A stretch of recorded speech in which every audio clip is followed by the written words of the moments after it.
उत्तराखंड, जहाँ हर घाटी की अपनी एक कहानी है और हर नदी अपने साथ सदियों की आस्था लेकर बहती है। चार धाम यात्रा सीरीज के पार्ट 1 में हमने आपको हरिद्वार से यमुनोत्री तक का सफर दिखाया था और आज यमुना की वादियों को पीछे छोड़ते हुए हम बढ़ रहे हैं चार धाम यात्रा के दूसरे पड़ाव गंगोत्री धाम की ओर, जहां एक तरफ बहती हुई भागीरथी नदी होगी तो दूसरी तरफ आसमान को छूते हिमालय के खूबसूरत पहाड़। इस सफर के दौरान हम गुजरेंगे उत्तरकाशी की भागीरथी घाटी से भटवाड़ी, हर्षिल और धराली जैसे खूबसूरत पहाड़ी पड़ावों की ओर।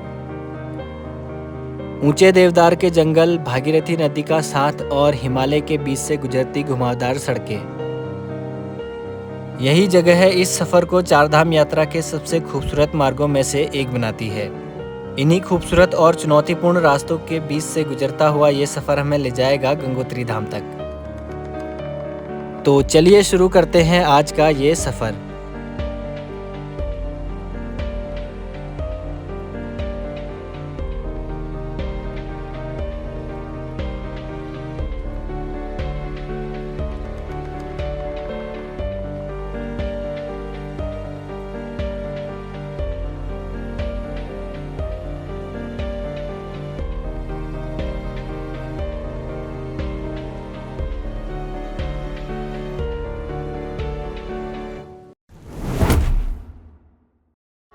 सुबह के 5 बज रहे हैं और इस वक्त मैं हूँ यमुनोत्री के जानकी चट्टी बस स्टॉप पर। कल मैं माँ यमुनोत्री के दर्शन करके यहीं लोकल के एक होटल में रुक गया था और अब आज मैं यहाँ से अपनी इस चारधाम यात्रा के अगले पड़ाव गंगोत्री धाम के लिए निकल रहा हूँ। कल हम जिस बस से यहाँ तक आए थे वही बस यहाँ से वापस गंगोत्री के लिए लगी है और ज़्यादातर लोगों ने टिकट शाम को ही ले ली थी, तो बस में बिल्कुल भी सीट नहीं है। यहाँ जानकी चट्टी से गंगोत्री के लिए दिन भर में केवल 2 ही बसें चलती हैं। एक तो ये बस जो कि सुबह 6 बजे यहाँ से रवाना होगी और दूसरी बस सुबह 8 बजे यहाँ से निकलती है। और इस तरफ ये देहरादून और बड़कोट के लिए भी कुछ प्राइवेट बसें लगी हैं। यमुनोत्री से देहरादून के लिए यूटीसी की भी एक डायरेक्ट बस सर्विस अवेलेबल है, जिसका यहाँ से डिपार्चर टाइम सुबह 6 बजे का है। फिर ठीक 6 बजे हमारी बस यहाँ से रवाना हो गई। मुझे इस बस में सीट तो मिली नहीं, अब मैं उत्तरकाशी तक इससे खड़े खड़े जा रहा हूँ।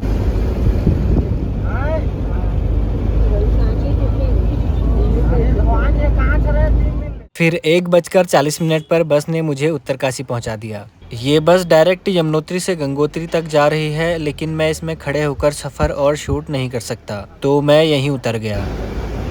आज हरिद्वार गंगोत्री वाली यूटीसी की बस भी नहीं आई, इसलिए आगे का सफ़र कल जारी करेंगे। फिर मैंने यहाँ बिरला धर्मशाला में रूम ले लिया, जो कि मुझे 600 रुपये में मिल गया। इस रूम के साथ अटैच्ड वॉशरूम नहीं है, लेकिन कॉमन वॉशरूम की सुविधा उपलब्ध है। चार धाम यात्रा जैसी लंबी और थका देने वाली यात्रा में शरीर को आराम देना भी उतना ही ज़रूरी है जितना दर्शन करना। इस वजह से मैं जल्दबाजी करने के बजाय रुक रुक कर यात्रा कर रहा हूँ। फिर अगली सुबह मैं 6 बजे जाग गया और अभी मैं TGMOU बस स्टैंड पर आ गया हूँ। यहाँ से गंगोत्री के लिए TGMOU की डायरेक्ट बसें भी हैं, जो कि सुबह 5 बजे से 7 बजे के बीच चलती हैं। चूँकि यूटीसी हरिद्वार डिपो से हरिद्वार गंगोत्री के लिए डायरेक्ट बस चला रहा है, तो अब मैं आगे की जर्नी यूटीसी से ही कवर करूँगा। बस स्टैंड के पास ही ये बद्री जी की दुकान है, जिनके राजमा चावल और रायता काफ़ी फेमस है, तो मैंने यही नाश्ता कर लिया। फिर ठीक 1 बजे रूम चेकआउट करके मैं बस स्टैंड वापस आ गया और यहाँ ये हरिद्वार गंगोत्री वाली बस भी पहुँच ही रही है। ये बस भी हरिद्वार से लगभग फुल ही है। मैंने स्टाफ से पहले ही अपने सीट्स की बात कर रखी थी, तो मुझे यहाँ आगे सीट मिल गई।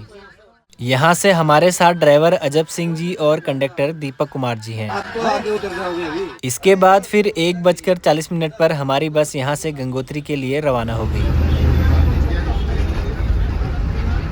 उत्तरकाशी से चलकर हमारी इस बस का रूट मनेरी, नेताला, भटवारी, गगनानी, सुक्खी टॉप, झाला, हर्षिल, धराली, लंका ब्रिज और भैरव घाटी से होते हुए गंगोत्री तक है। ये दूरी करीब 100 किलोमीटर है, लेकिन जाम के चलते हमें गंगोत्री पहुंचने में 6 से 7 घंटे का वक्त तो लग ही जाएगा। यमुनोत्री से उत्तरकाशी का किराया 270 और उत्तरकाशी से गंगोत्री यूटीसी की इस बस का किराया 225 रुपए है। और अभी हम NH 34 से आगे जा रहे हैं और गंगोत्री तक अब हमारा सफर इसी हाईवे पर रहेगा।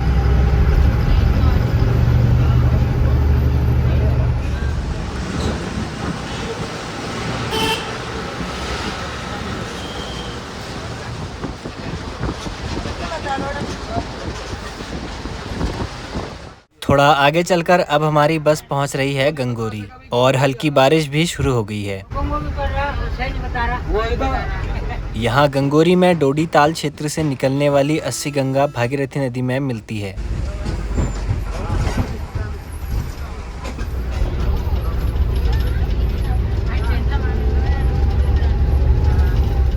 और यहाँ हमारे साथ साथ बह रही है भागीरथी नदी। हिमालय की इन गहरी वादियों से निकलकर बहने वाली ये नदी आज के पूरे सफर में हमारी साथी रहने वाली है। उत्तरकाशी से गंगोत्री तक लगभग पूरा रास्ता इसी नदी के किनारे किनारे गुजरता है। कभी ये शांत नजर आती है तो कभी पहाड़ों के बीच अपने प्रचंड रूप में गुजरती हुई दिखाई देती है।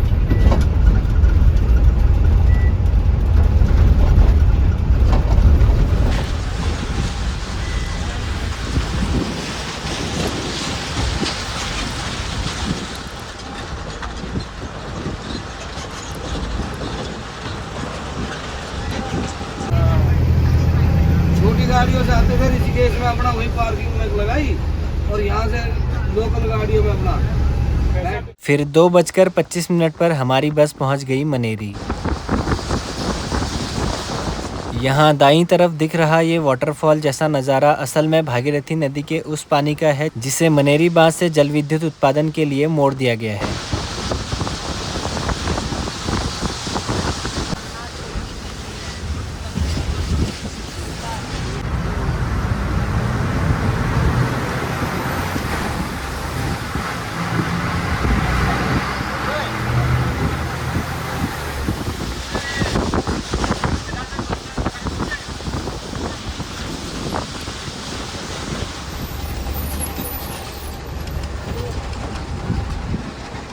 ऊपर से फ्लाईओवर बनाने से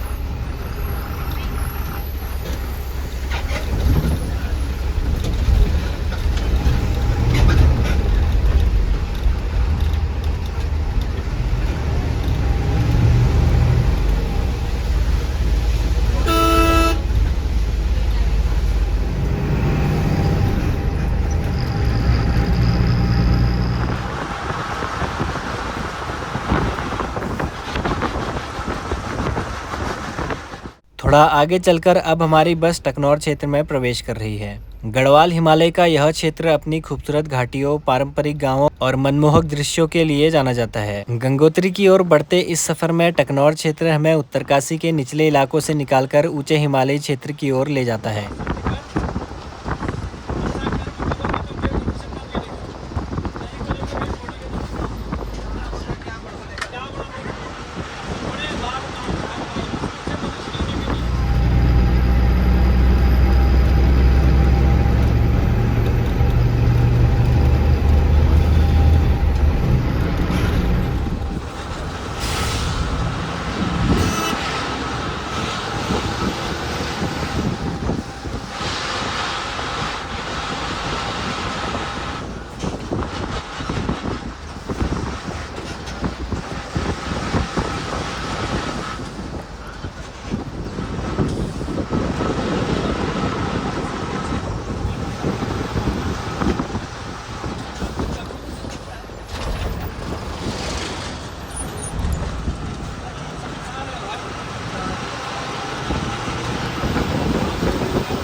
इसके बाद फिर हमारी बस पहुंच गई भटवारी। गंगोत्री मार्ग पर स्थित भटवारी उत्तरकाशी जिले का एक प्रमुख कस्बा है और यहाँ से आसपास के कई पहाड़ी गांव जुड़े हैं।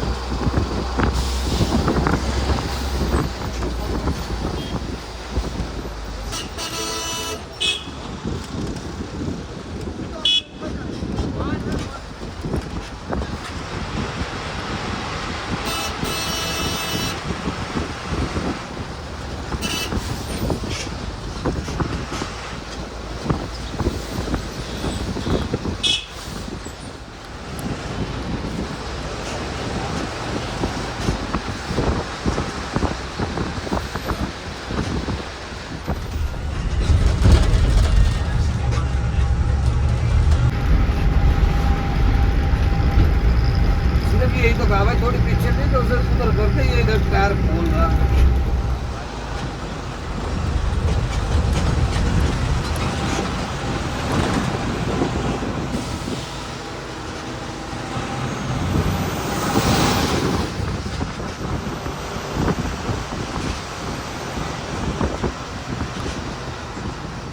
भटवारी से आगे आने के बाद यहाँ कैप्टन राहुल ब्रिज के पास हमारी बस कुछ समय के लिए रुक गई है। यहाँ पुल में आई तकनीकी समस्या के कारण फिलहाल दोनों ओर से वाहनों की आवाजाही रोक दी गई है और मौके पर तैनात सेना के जवान और कर्मचारी पुल की मरम्मत में जुट गए हैं। वेल्डिंग का कार्य जारी है ताकि मार्ग को जल्द से जल्द सुरक्षित रूप से दोबारा खोला जा सके।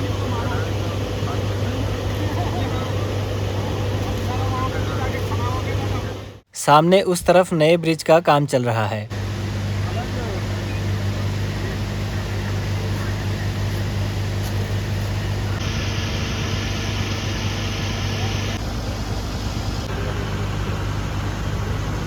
यहाँ 15 मिनट इंतजार करने के बाद अब पुल आवाजाही के लिए तैयार है और हमारी बस आगे के सफर पर निकल गई है। राहुल ब्रिज का नाम कैप्टन ए राहुल रमेश के सम्मान में रखा गया है, जो भारतीय सेना के एक वीर अधिकारी थे। अगस्त 2012 में उत्तरकाशी क्षेत्र में भीषण बादल फटने, बाढ़ और भूस्खलन के कारण भारत चीन सीमा को जोड़ने वाला पुराना पुल स्वारीगाड़ नदी में बह गया था, जिससे देश की अंतर्राष्ट्रीय सीमा कनेक्टिविटी पूरी तरह टूट गई थी। बॉर्डर रोड ऑर्गेनाइजेशन की 72 रोड कंस्ट्रक्शन कंपनी आरसीसी के कैप्टन ए राहुल रमेश को इस महत्वपूर्ण मार्ग को फिर से बहाल करने और पुल निर्माण की जिम्मेदारी सौंपी गई। उन्होंने बेहद खराब मौसम और खतरनाक परिस्थितियों में लगातार काम करते हुए महज 9 दिनों के भीतर गंगोत्री राजमार्ग पर 14 भारी भूस्खलनों को साफ किया। फिर 14 अगस्त 2012 को कैप्टन राहुल अपनी टीम के साथ स्वारीगाड़ में 110 फीट लंबे बैली ब्रिज का निर्माण कर रहे थे। पुल का काम अंतिम चरण में था, तभी अचानक पहाड़ी का एक हिस्सा ढह गया और मलबा गिरने लगा। कैप्टन राहुल ने अपनी जान की परवाह न करते हुए रोलर पर काम कर रहे अपने साथी को धक्का देकर सुरक्षित बचा लिया। पुल को खाई में गिरने से रोकने के लिए वे अकेले ही रोलर्स को जाम करने के लिए आगे बढ़े, लेकिन इसी दौरान एक बड़ा पत्थर गिरने से पुल रोलर से उतर गया और कैप्टन राहुल उसके भारी मलबे के नीचे दब गए। उन्हें गंभीर चोटें आई और इलाज के दौरान वे शहीद हो गए। उनकी इस वीरता के लिए भारत सरकार द्वारा 2013 में उन्हें मरणोपरांत शौर्य चक्र से सम्मानित किया गया। हिमालय की इन वादियों में सफर करते समय ऐसे कई स्थान मिलते हैं जो केवल भौगोलिक पहचान नहीं बल्कि देश के वीर सपूतों की याद भी अपने साथ संजोए हुए हैं।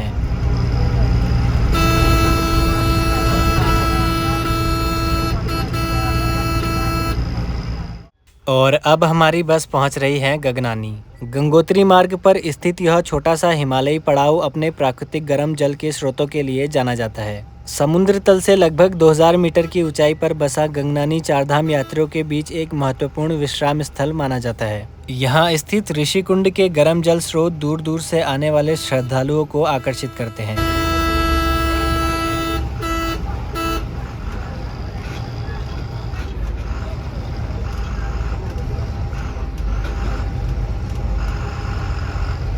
और अब यहाँ से आगे गहरी घाटियाँ और संकरे रास्ते दोनों शुरू हो गए हैं।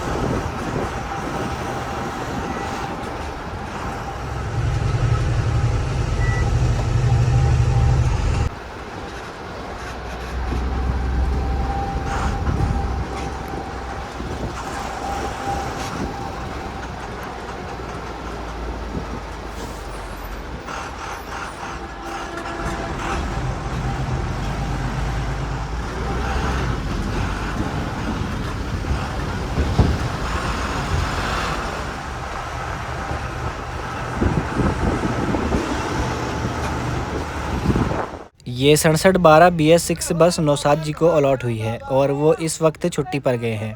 और अजब जी को 6714 बस अलॉट है और वो बस भी रिपेयरिंग के लिए गई है, तो इस वजह से अजब जी अभी इसे चला रहे हैं।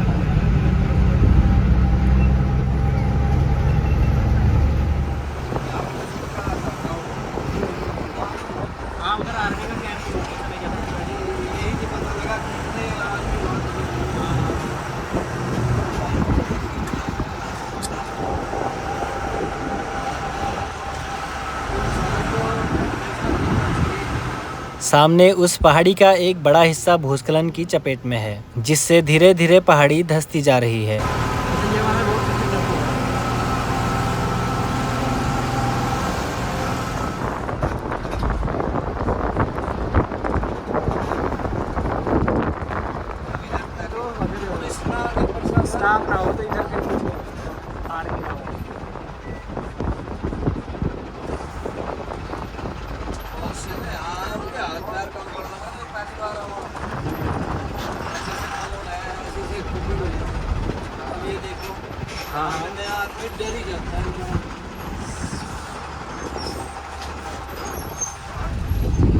वो काफ़ी टफ रोड है और लोग तो पैदल भी करते थे, यात्रा एक टाइम था।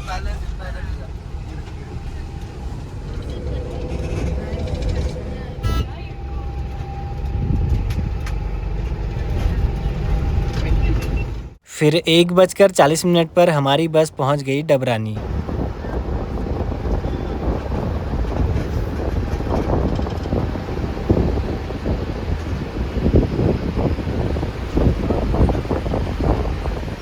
यहाँ पर अब 15 मिनट का फ्रेश अप हॉल्ट है और ड्राइवर साहब सभी यात्रियों को अलर्ट कर रहे हैं। बाथरूम करना, बाथरूम कर लेना, क्योंकि इसी लाइन में इसी कार्रवाई में निकलना।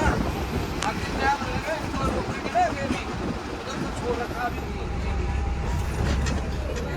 चलो फिर मैंने भी यहाँ एक कप चाय ले ली। यहाँ इन ऊंचे पहाड़ों के नीचे घाटी में बैठकर चाय पीकर सारी थकान एकदम से दूर सी हो गई।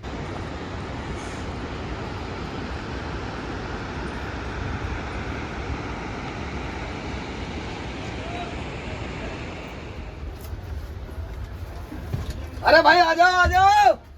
इसके बाद फिर 5 बजे हमारी बस यहाँ से अपने आगे के सफ़र पर रवाना हो गई।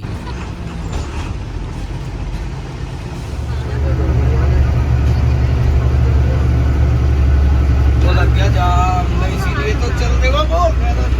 नहीं लग गया जाम।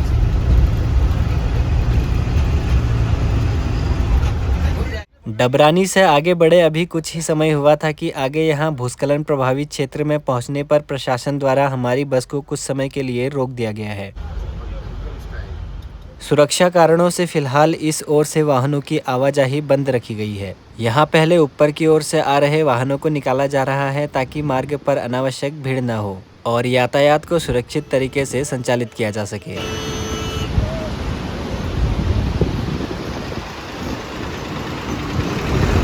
रास्ते भर अगर ऐसे ही जाम मिलता रहा तो हम रात तक ही गंगोत्री पहुँचेंगे।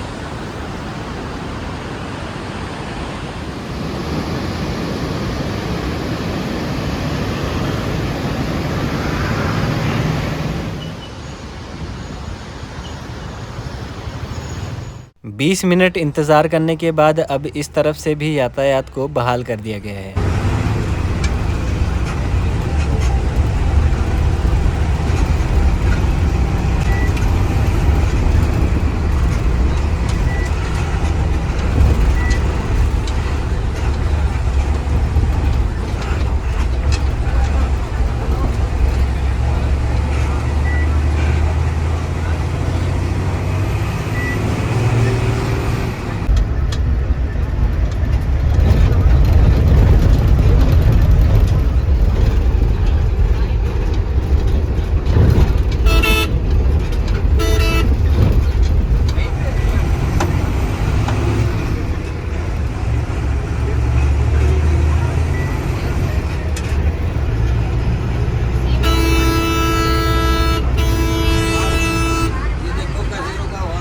हाँ,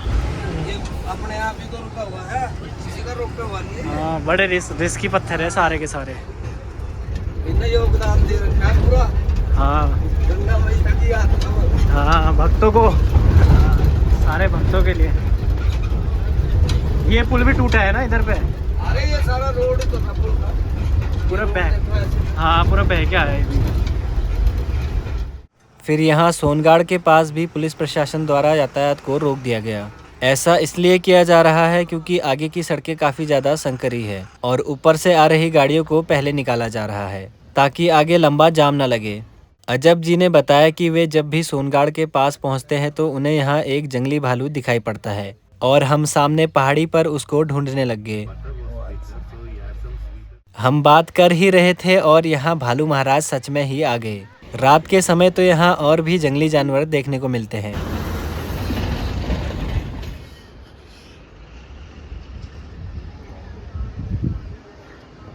और हमारे कंडक्टर साहब भी इन वादियों का लुत्फ उठा रहे हैं। यहाँ पर एनटीपीसी की लोहारी नाग पाला जल विद्युत परियोजना का क्षेत्र भी स्थित है, जो कभी भागीरथी घाटी की प्रमुख परियोजनाओं में गिनी जाती थी। सामने ये सोनगाड़ पुलिस चौकी है। इस पूरी यात्रा के दौरान पुलिस प्रशासन, आपदा प्रबंधन दल और अन्य संबंधित विभाग लगातार यात्रियों की सुरक्षा सुनिश्चित करने में जुटे हैं।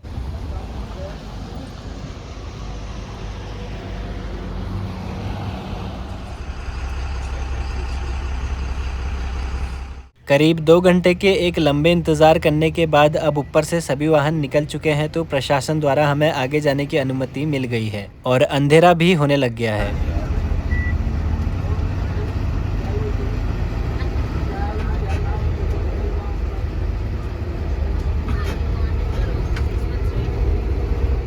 इन यात्राओं को सुरक्षित और सुगम बनाने में योगदान देने वाले सभी अधिकारियों, पुलिस प्रशासन, आपदा प्रबंधन टीम, कर्मचारियों और जवानों को मैं दिल से धन्यवाद करना चाहूँगा, जो दिन रात हिमालय की इन दुर्गम राहों में यात्रियों की सुरक्षा सुनिश्चित करने में अपनी सेवाएं दे रहे हैं।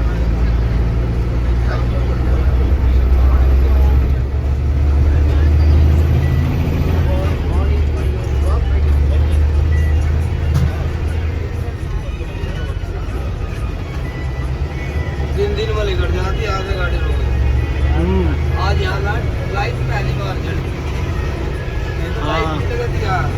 चांदे में गाड़ी चुपकी तो पार कर जाती। इन संकरे पहाड़ी रास्तों को देखकर आप अंदाज़ा लगा सकते हैं कि यदि दोनों दिशाओं से एक साथ अधिक वाहन आ जाए तो लंबा जाम लग सकता है। प्रशासन की कोशिश यही रहती है कि शाम होने से पहले गंगोत्री की ओर से आने वाले वाहनों को सुरक्षित रूप से निकाल दिया जाए, ताकि अंधेरा होने पर ऐसे संवेदनशील क्षेत्रों में अनावश्यक जाम और जोखिम से बचा जा सके।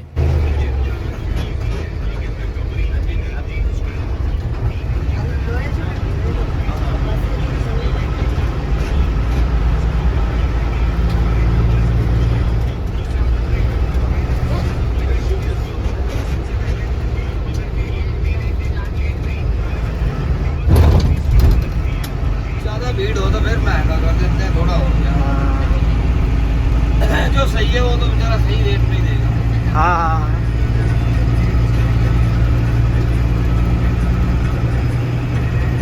इसके बाद फिर 8 बजे हमारी बस पहुंच गई सुक्खी टॉप। समुद्र तल से लगभग 2700 मीटर की ऊंचाई पर स्थित यह स्थान गंगोत्री मार्ग के सबसे ऊंचे और दर्शनीय पड़ाव में से एक माना जाता है। सुक्खी टॉप से पूरी भागीरथी घाटी का विहंगम दृश्य दिखाई देता है। साफ मौसम में यहाँ से दिखने वाली हिमालय की ऊंची पर्वत श्रृंखलाएं इस सफर को और भी यादगार बना देती है।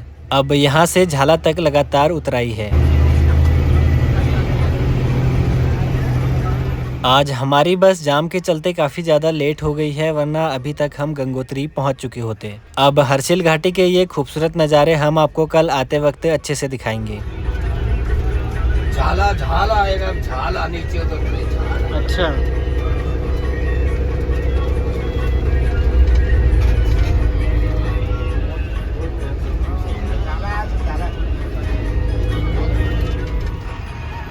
अभी तो जसपुर बैंड पर है।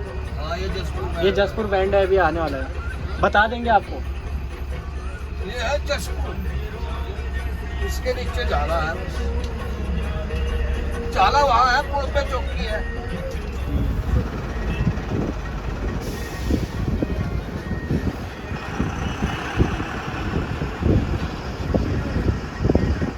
फिर जल्द ही हमारी बस पहुंच गई झाला। झाला गंगोत्री मार्ग का एक महत्वपूर्ण पड़ाव है।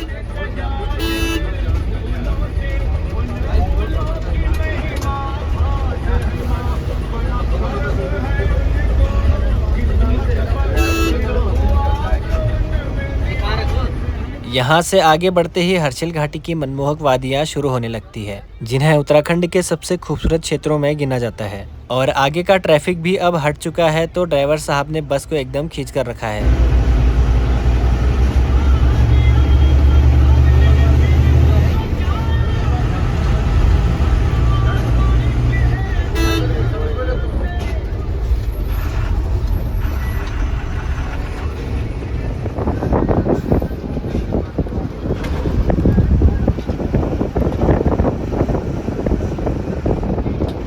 इस पूरी यात्रा के दौरान एक बात जिसने मेरा विशेष ध्यान खींचा वो है इस बस के चालक और परिचालक का समर्पण। गंगोत्री से यह बस सुबह लगभग 5 बजे ही रवाना हो जाती है, जिसके लिए बस स्टाफ को सुबह करीब 3 बजे से ही अपने कार्य में जुटना पड़ता है। आज रास्ते में कई बार ट्रैफिक रुकने जैसी परिस्थितियों के कारण बस काफी लेट हो गई है और अब यह अपने निर्धारित समय से काफी बाद में गंगोत्री पहुंचेगी। ऐसे में चालक और बस स्टाफ के लिए यह दिन और भी अधिक चुनौतीपूर्ण हो जाता है। मैं प्रशासन से विनम्र अनुरोध करना चाहूंगा कि यदि संभव हो तो इस तरह की नियमित यूटीसी बसों को ट्रैफिक प्रबंधन के दौरान प्राथमिकता दी जाए, ताकि ये अपनी समय सारणी के अनुसार चल सके। इससे चालक और बस स्टाफ को भी पर्याप्त विश्राम मिलेगा, जिससे अगले दिन वे पूरी ऊर्जा के साथ यात्रियों की सेवा करेंगे। मेरी कितनी गाड़ी हो ना आपका?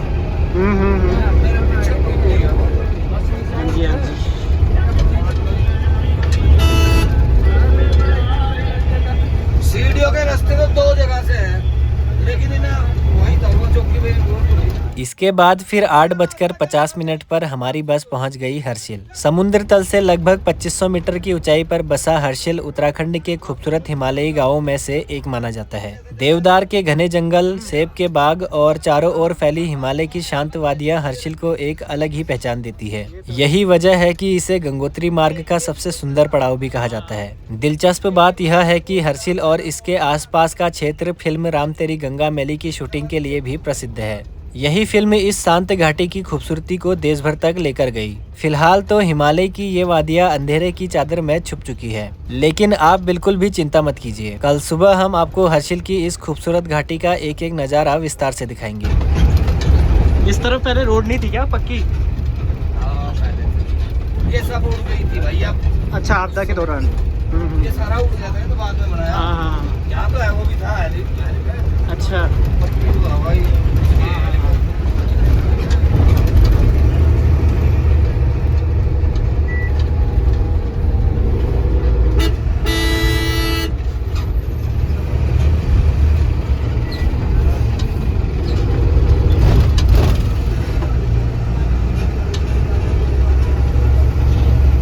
और अब हमारी बस पहुंच रही है धराली। धराली का नाम हाल के वर्षों में आई भीषण प्राकृतिक आपदा के कारण पूरे देश में चर्चा का विषय बन गया था। यहाँ बादल फटने के बाद आई मलबे और बाढ़ की चपेट में गांव का एक बड़ा हिस्सा आ गया था, जिससे यहाँ भारी तबाही हुई थी। आज भी इस क्षेत्र में उस आपदा के निशान देखे जा सकते हैं। लालच है ना इंसान के अंदर।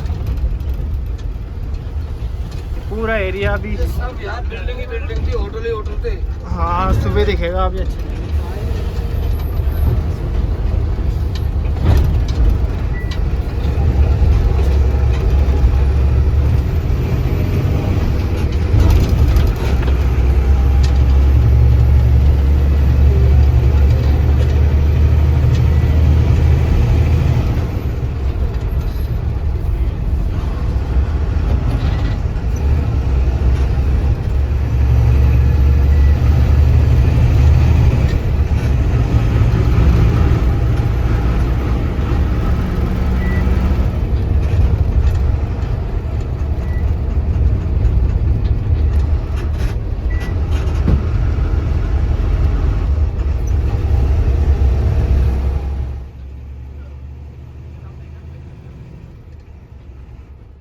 और अब हमारी बस पहुंच रही है लंका ब्रिज के पास। यहाँ पुल से ठीक पहले बाईं ओर ये गरतांग गली के लिए पैदल ट्रैक निकल रहा है। इस पुल के नीचे बह रही है जांद गंगा नदी, जो आगे जाकर भागीरथी नदी में मिल जाती है। देखने वाला होता है इसको। हाँ इसका कल करेंगे हम जब केदारनाथ को जाएंगे ना। यहाँ से गर्तांगली का ट्रैक भी शुरू होता है ना। इससे आगे अब गंगोत्री राष्ट्रीय उद्यान की सीमा भी शुरू हो गई है। हिमालय की गोद में फैला यह संरक्षित क्षेत्र अपनी जैव विविधता, घने देवदार और भोजपत्र के जंगलों के साथ साथ दुर्लभ वन्यजीवों के लिए भी जाना जाता है।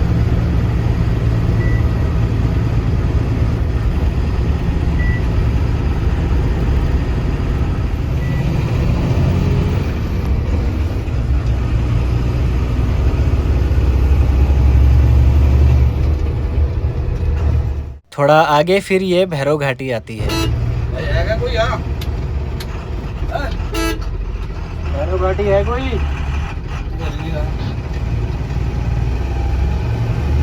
अरे भाई साहब, कोई टिकट भैरव घाटी का तो नहीं बना रखा?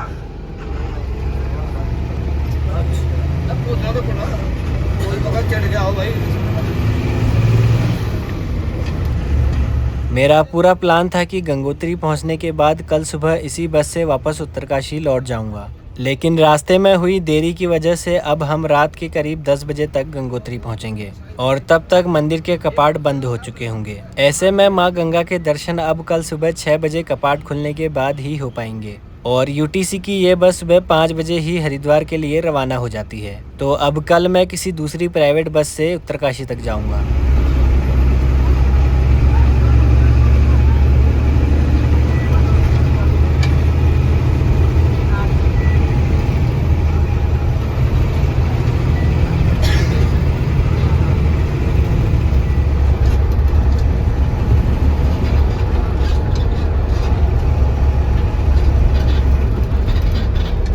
मैं इस पूरी यात्रा को सुरक्षित और सफल बनाने वाले सभी यूटीसी चालक, परिचालक और बस स्टाफ का हृदय से धन्यवाद करता हूं। आपका समर्पण ही हजारों यात्रियों की यात्रा को संभव बनाता है।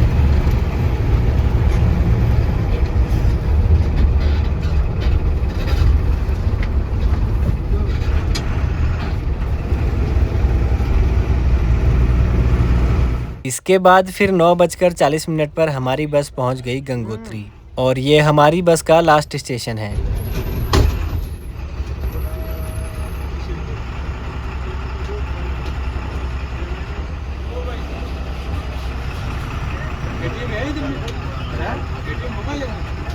यहाँ गेट से एंट्री करके हमारी बस अपनी पार्किंग की तरफ आ गई है और सवारियां भी उतरने लगी है।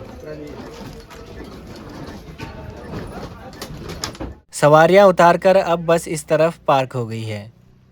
अब कल सुबह 5 बजे ये बस फिर से उत्तरकाशी होते हुए हरिद्वार के लिए रवाना हो जाएगी। इसके बाद मैं यहाँ से 500 मीटर पैदल चल के माँ गंगोत्री धाम पहुँच गया।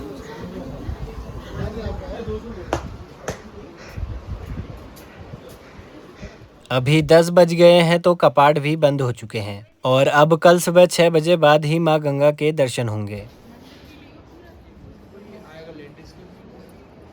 फिर मैं अपने डिनर के लिए यहीं पास में होटल गंगापुत्र में आ गया और यहाँ मैंने ये पनीर की सब्जी और बटर रोटी लगवा ली।